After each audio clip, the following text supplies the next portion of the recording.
Hello everyone and welcome back to a new video. In this video, I'm gonna show you guys how to reset TradingView to default. So if you guys want to learn how to do it, just follow the steps that I'm gonna show you. As you can see guys, I am right now in TradingView and this is how the homepage looks like. So right here we have the homepage, and right here in the top you're gonna find all of the sections. So there is the product section, community, markets, news, brokers, and more. Right here in the center, you're gonna find the search bar. If you click right here, you can search for any market that you want. And as you can see guys, from here, you can see your profile settings. And here in the right, you're gonna find your watch list. You can also switch to the red list. You can import a list or create a new list. So for example, I'm gonna see the Apple charts. And as you can see guys, it will take me to this page. From here, you can see all the currencies.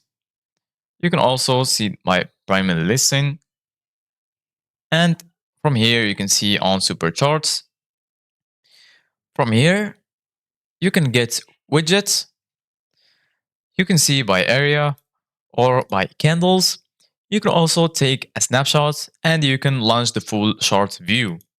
For example, I'm going to click on launch full chart view. And as you can see, guys, it took me right here to the full chart. And as you can see, guys, there is a lot of tools right here. You can add a trend line. You can add a retracement, a pattern, see long position, brush, add the text, icon, measure, you can zoom in and so on. And right here in the bottom, you're going to find remove objects.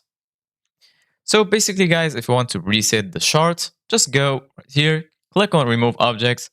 And from here, you can either remove only the drawings, you can remove the indicators or remove the drawing and the indicators.